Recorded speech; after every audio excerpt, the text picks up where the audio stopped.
Hey, welcome to A Foreigner in the Philippines. I'm sure that I'm not the only one who is being sent these terrible videos of the cruelty that is happening to animals in China. Now, it's not that I want people to stop sending them, because I think it needs to be shown. But I'm also getting videos.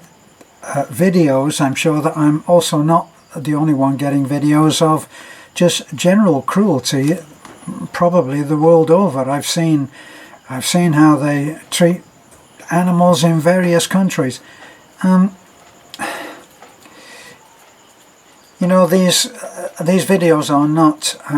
This is not rocket science. It's not terribly profound for me to make the observation that these videos are just terrible. But in a way, they need to be seen. They need to be seen along with the heart-wrenching video of the little girl who had decided that she wasn't ever going to eat meat, and she explained to her mother, who couldn't be seen on camera, why she didn't want to eat meat. Now, I'm not trying to convince anybody to be vegetarian. Right now I'm not vegetarian, but I do remember that, like this little girl of about 4 or 5 years old, who was very articulate and had thought it out for herself that she was never going to do it, and when she was asked why, because it was cruel to animals, and it was the cruelty that obviously had gotten her. Now, I remember just by accident looking at a video that had been taken secretly by an animal activist, I guess you would call it, and of how things were enacted in a slaughterhouse, that all humane thoughts, compassion, kindness were gone. And I guess you can't really have it if you're going to be killing animals. I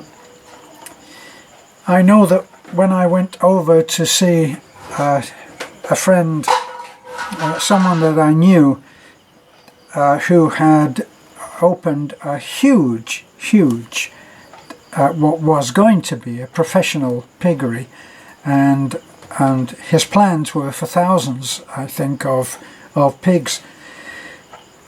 And the pigs that I saw were not well cared for, were very dirty, and it was just a wretched existence. And it has always seemed to me that pigs do lead a wretched existence. Now, as I said, I've seen, sorry, this is not an easy one for me to talk about.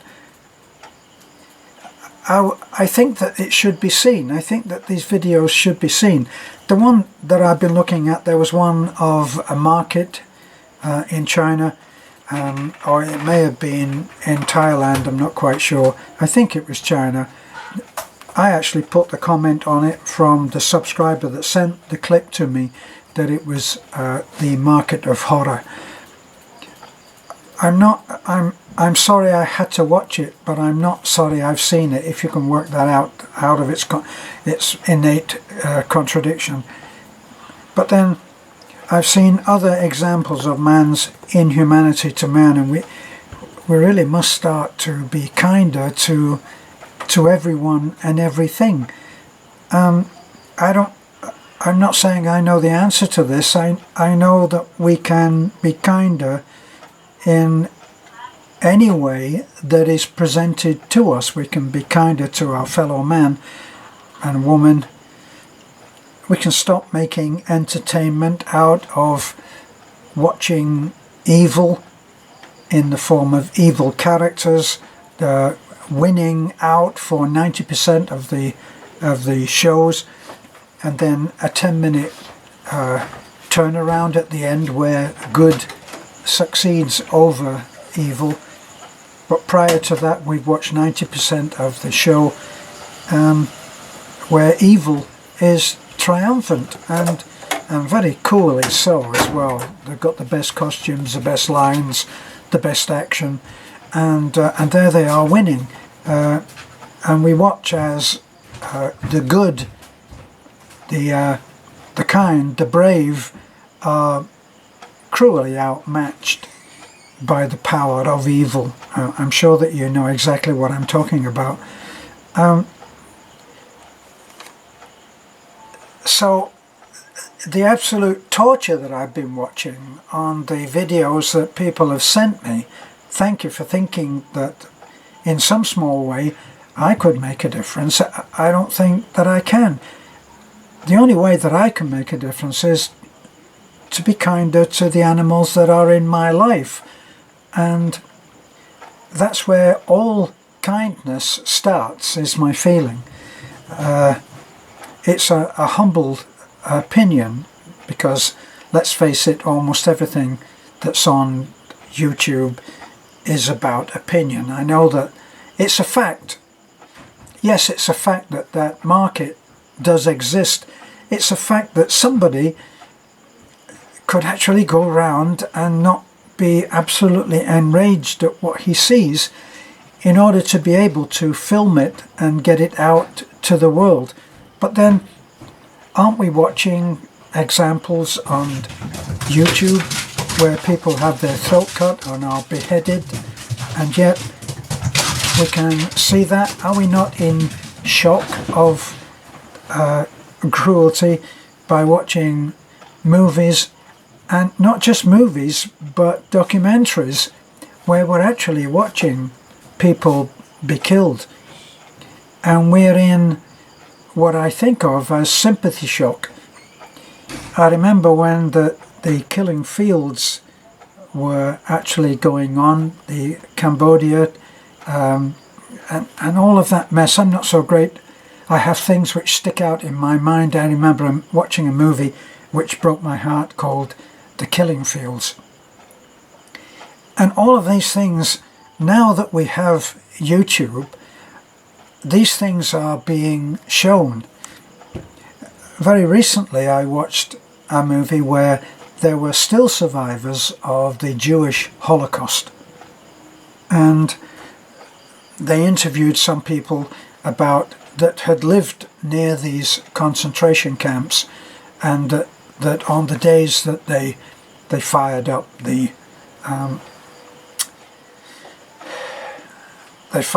burning, there would be a strange smell. And these people that survived these terrible situations are out there, and the Jewish people are not going to allow it to be forgotten. And there are other people who are saying, well, what about the American Indian, the Native American Indian Holocaust? I've said before that something that changed my life and the way that I actually think about things, and which I hope made me a more compassionate, sympathetic human being, still far from perfect, of course, was Bury My Heart at Wounded Knee, which told of just one of the examples of the slaughter of hundreds of men, women and children in the name of right and wrong, the law of what obviously at the time was a lot of British influence in the formation of the army, cavalry that perpetrated that particular thing. I know that there are terrible slaughters that happened in India. That's the British again. The British in their colonial days were no heroes, that's for sure. Australia. There are many movies that have been made which are stories of incredible bravery at the same time as being heartbreaking. So it's not hard to find holocausts, it's not hard to find slaughter, it's not hard to find genocide I should say, because we are human, and so often man is inhuman. to his fellow man. And so getting out there is something that has to be borne. It's a bitter pill, isn't it, that we have to realize that when we look at these things on a mass scale, we can actually turn that inwards and find examples in ourselves of cruelty that was beyond what was needed, where we went into some kind of vengeance, getting one's own back. Wasn't it supposedly Margaret Thatcher who said it's easier to forgive when you've got your own back? It's not a feel-good video, I know, but it should point us in the direction of behaving on an individual basis in a way which spreads love and kindness. And that's the object of what I'm talking about.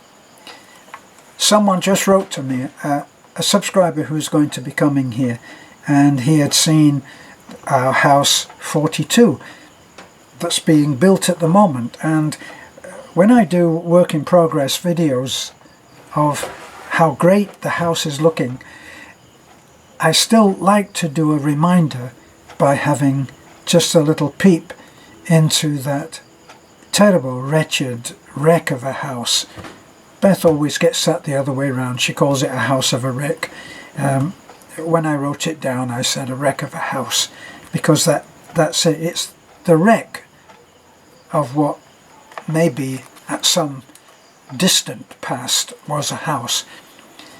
And the subscriber that wrote to me was talking about how there's so much poverty and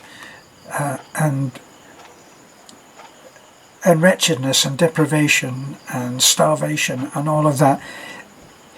It is true that these things are happening, but if that's all that you're seeing, then you're missing the real point of life in the Philippines. You're missing it.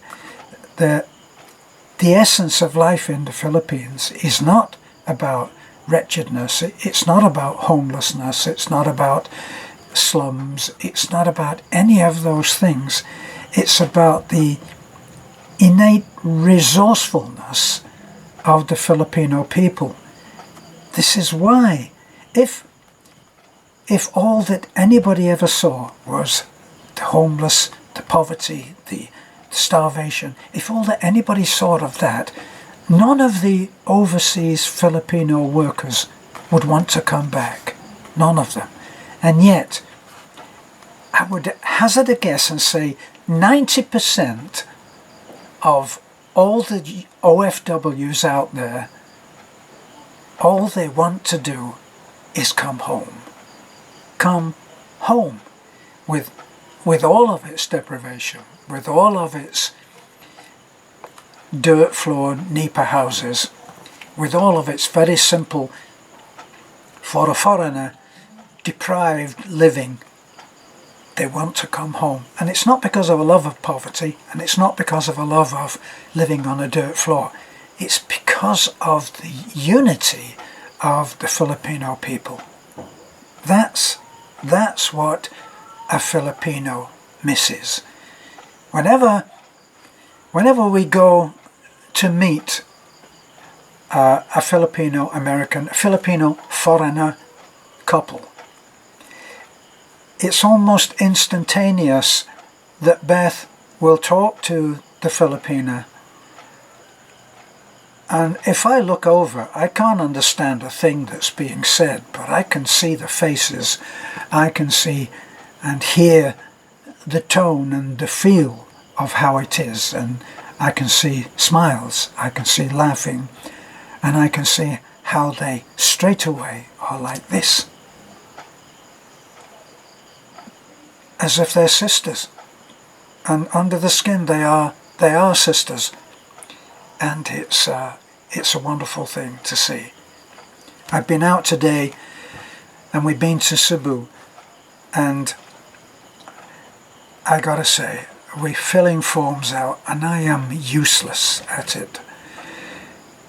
And Beth goes in, and whereas I'm ready to to snap at anybody. Beth goes in, she takes the forms, she takes them from where I've made mistakes and filled in the wrong thing in the right place, or the right thing in the wrong place. And she does it all. She does it with a smile. And I've seen her do this in so many different ways, going and taking people who are sick and don't know how to navigate the system of the public hospital, where they can get, if only they can get through the bureaucracy, and there is bureaucracy even in a hospital, the administrative maze, she can get through it with a smile, without ruffling anybody's feathers, and just get them to help us, help whoever we've taken. And this is something that is, I feel, uniquely Filipino. So, yeah, I'm so very saddened, like everybody will be, to be watching as much as I can, and certainly on a percentage it's not a huge amount that I watch. It's like I kind of watch it with one eye. I don't watch with any pleasure. Kind of, I remember, just to lighten it up a little bit, I remember taking my son in the UK. I remember taking my son Paul when he was about, I think, maybe 6 or something like 6 years old, and we took him to see Ghostbusters, and we were watching Ghostbusters, and suddenly I felt a hand grab my arm, and my arm went around like this, and he brought my hand around and he put it in front of his face, but he opened the eyes like that. So he wanted to watch, but he couldn't watch, and yet he couldn't not watch. And when I took others of my kids to a movie that they were scared by, at one time I remember I took them and we watched something. It possibly was Ghostbusters, because sometimes we would be taken back to endure the same movie again, and I remember that Theo or Luke said, we can leave now, Dad, so I'm not going to make them sit through anything, and we're on our way out, but they can still hear everything that's going on the screen, which is scaring them. And I think Theo said, we can walk faster, Dad, we can walk faster than this. So I wanted to walk faster out of some of these video clips that I'm being sent. And let's hope that the showing of them worldwide will start to decrease the acceptance of this kind of cruelty to live creatures. Let's hope. Thanks for looking in. This is A Foreigner in the Philippines. Bye for now.